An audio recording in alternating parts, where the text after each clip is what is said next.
अस्सलामुअलैकुम जी फ्रेंड्स, आज का जो हमारा टॉपिक है वो है आयन पंप। हमने MEP methods of experimental physics start किया हुआ है। इस से जो पिछली वीडियोस टॉपिक्स और इससे जो नेक्स्ट टॉपिक्स हैं उनके जो लिंक्स होंगे आप लोगों को डिस्क्रिप्शन में मिल जाएंगे। तो आइए इसको स्टार्ट करते हैं। बिस्मिल्लाहिर्रहमानिर्रहीम सल्लल्लाहु अला मुहम्मद सल्लल्लाहु अलैहि वसल्लम। बेसिकली जो पंप आयन पंप का हमारा जो हम ये पंप्स को स्टडी करते आ रहे हैं, इसका जो बेसिक मकसद है वो वैक्यूम क्रिएट करवाना है। ओके, तो पंप कई तरह होते होते हैं। एक HV पंप है, फोर्स पंप है। आगे HV के कई टाइप्स हैं और फोर्स पंप की भी कई टाइप्स हैं। तो HV पंप्स में की टाइप्स में से जो एक टाइप है वो हमारे पास आयन पंप है।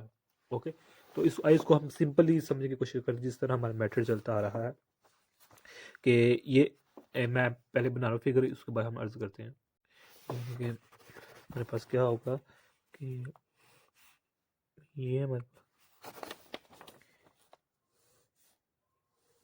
पास ओके, तो ये हमारे पास ऐसे है। ये हमारे पास क्या है, ये हमारे पास मैग्नेट है, जिसका मैग्नेट का हमारे पास क्या है, एन पोल है। ओके, इसी तरह हमारे पास ये है, ये हमारे पास है। ये हमारे पास क्या है, ये हमारे पास कैथोड है। कैथोड है और ये कैथोड किसका बना हुआ है, टाइटेनियम का बना हुआ है हमारे पास। इसका टाइटेनियम का बना हुआ है।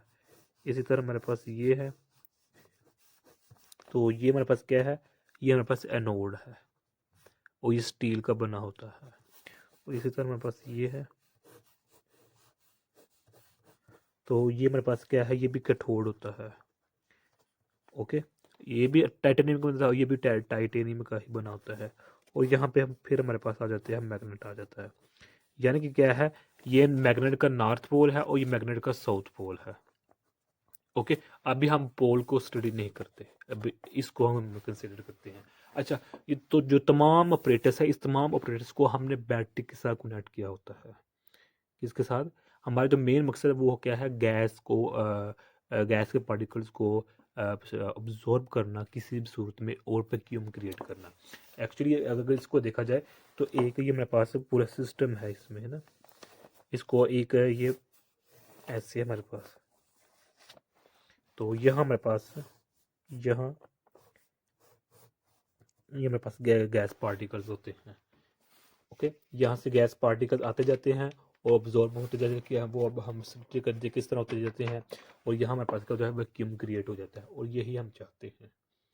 ओके, तो सबसे पहले देखें कि जब हम बैटरी को ऑन करते हैं तो क्या होता है, ये कैथोड है, ये कैथोड है। तो एनोड पर कौन सा चार्ज होता है, पॉजिटिव चार्ज होता है। कैथोड पर क्या नेगेटिव चार्ज होता है, इस पर नेगेटिव चार्ज होता है। और यहाँ से गैस आती जा रही है, यहाँ हमारे पास सपोज करें मेरे पास गैस है ये वाली, ये तो गैस के तमाम पार्टिकल्स नीचे आ गए हैं और इसमें जो फैल चुके हैं। और ये हमें पता होना चाहिए गैस में आयन, कुछ आयंस भी होते हैं। अगर हमारे पास नेचुरल गैस है तो उस नेचुरल गैस में हमारे पास कुछ ना कुछ आयंस भी होते हैं। ओके, तो जब मेरे पास ये सिस्टम स्टार्ट होता है तो होता क्या है कि जो गैस पार्टिकल्स होंगे इसमें, जब सिस्टम स्टार्ट होगा कि गैस पार्टिकल्स इस कैथोड की इस दीवार के साथ, यानी कि देखें ना, ये गैस पार्टिकल्स हैं फैले हुए हैं। ओके, गैस पार्टिकल्स हैं। तो अब मिसाल के तौर पर गैस पार्टिकल इससे टकराएगा, यहाँ तीन केसेस होंगे।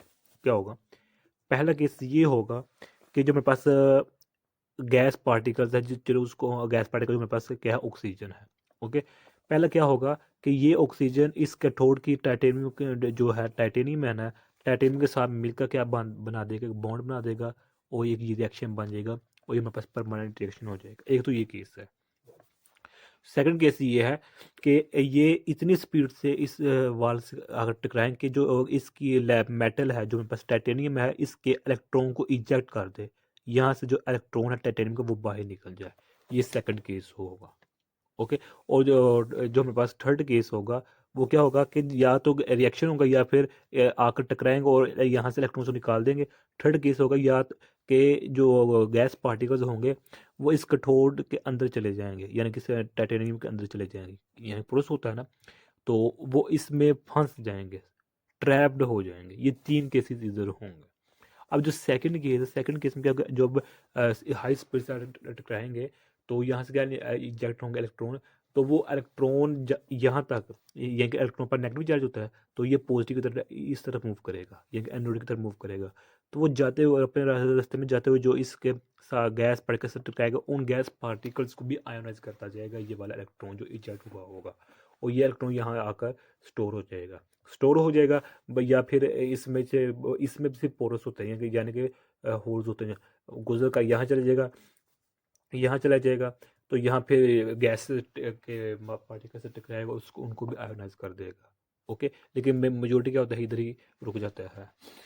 तो बिल्कुल यही सेम केस इस केस में होगा कि ओके, इन तीनों प्रोसेस में कोई भी इधर हो सकता है, यहाँ इलेक्ट्रॉन हाई स्पीड से टकराएगा, तो यहाँ से निकाल देगा इलेक्ट्रॉन को, ये इलेक्ट्रॉन यहाँ आते आते हुए जिन पार्टिकल गैस पार्टिकल टकराएगा उनको भी आयोनाइज करता जाएगा। ओके, तो इस तरह जो मेरे पास गैस पार्टिकल्स होंगे, जो मेरे एयर पार्टिकल्स होंगे, वो रिड्यूस होते जाएंगे। ओके, अच्छा जी, ये केस हो गया। अब जो हमारे पास ये है, ये जो पोल्स है, ये हमने क्यों इधर लगाए हुए हैं? अब जिस तरह हमारे पास टीवी होता है, टीवी के करीब अगर हम मैग्नेट लाएं, मकनातीस लगा नज़दीक लाते हैं, तो जो टीवी की डिस्टोर जो पिक्चर होती है वो डिस्टॉर्ड होने स्टार्ट हो जाती है, ख़राब होने लग जाती है। लोग यही सेम केस इधर है, इधर नॉर्थ पोल है, इधर साउथ पोल है। तो जब यहाँ से ये सेकंड केस वाला प्रोसेस होगा कि जब यहाँ से इलेक्ट्रॉन निकलेगा, वो इलेक्ट्रॉन स्ट्रेट नहीं जाएगा, बल्कि वो इलेक्ट्रॉन ऐसे जाएगा, ऐसे।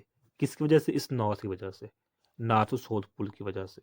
ओके, तो यानी कि वो एक हेलिक्स की फॉर्म में जाएगा। तो इससे क्या होगा, इसका फ़ायदा क्या होगा कि ये ज़्यादा, ये दिखे अगर सीधा जाएगा तो हमारे पास सिर्फ इतनी सी जगह घेरेगा, और कम गैस पार्टिकल्स को टकराएगा, उनको कम आयोनाइज करेगा। लेकिन ऐसे देखें एरिया ज़्यादा है, तो इसमें में भी ज़्यादा गैस पार्टिकल से टकराएगा, तो इससे उनको ज़्यादा आयोनाइज कर देगा, और इस तरह जो गैस मालिक्यूल्स होंगे वो जल्दी रिड्यूस हो जाएंगे। तो यही आज का हमारा इतना सा टॉपिक था। अच्छा, अगर इसकी हम रेंज की बात करें, तो इसकी रेंज -6 तक होती है, -6 टॉर। ये इसकी इस रेंज में ये इजीली वर्क कर पाता है। ओके, तो यही आज का टॉपिक है। मेन सिर्फ ये 3 पॉइंट है, या रिएक्शन हो जाएगा, या क्या होगा कि यहाँ से टकराने के बाद इतने तेज स्पीड से इलेक्ट्रॉन को वो इमिट कर देगा, बाहर निकाल देगा। और थर्ड केस क्या होगा कि ट्रैप्ड हो जाएंगे। ओके, जो मेरे पास गैस पार्टिकल्स होंगे, जो मेरे पास एयर पार्टिकल्स होंगे, वो ट्रैप्ड हो जाएंगे। ट्रैप्ड होने का मतलब क्या है कि यहाँ फंस जाएंगे, यानी कि अब देखें ना, जो मेरे पास फोम होता है, फोम को पानी फोम के ऊपर पानी से छीके, तो वो पानी इसमें अब्जॉर्ब हो जाता है। वो पानी परमानेंट अब्जॉर्ब नहीं होता, वो पानी निकल भी सकता है, नहीं भी निकल सकता। इसी तरह जो यहाँ गैस पार्टिकल ट्रैप्ड होते हैं, वो परमानेंट हो भी सकते हैं, नहीं भी हो सकते। लेकिन जो ये रिएक्शन होता है, ये मेरे पास जो रिएक्शन होता है, ये मेरे पास परमानेंट होता है। ओके, तो और क्या था इसमें? आयन पंप, अच्छा, इसके टाइप्स हैं, वो उस पर चूँकि अब हमारा जो टॉपिक था वो सिर्फ मेन इसका प्रिंसिपल था, वो हमने डिस्कस कर लिया। अब जो टाइप्स हैं वो डेप्थ में चले जाएंगे, तो वो हमारे आउटलाइन में मौजूद नहीं है। जज़ाकल्लाह खैर। अस्सलाम वालेकुम रहमतुल्लाहि व बरकातहू। अच्छा, इसमें अगर हम एप्लीकेशन की बात करें, तो इसको हम एप्लीकेशन में इसको हम यूज़ करते हैं ट्रांसमिशन इलेक्ट्रॉन माइक्रोस्कोप्स में यूज़ कर सकते हैं। किसमें? ट्रांसमिशन इलेक्ट्रॉन माइक्रोस्कोप भी इसको हम यूज़ कर सकते हैं। इसको हम इलेक्ट्रॉन बीम लिथोग्राफी इक्विपमेंट में भी यूज़ कर सकते हैं। इसको हम एक्सेलरेटर्स में भी यूज़ कर सकते हैं। इसको हम सेमीकंडक्टर मैन्युफैक्चरिंग इक्विपमेंट में भी यूज़ कर सकते हैं। इसके अलावा और भी इसके कई यूजेज हैं।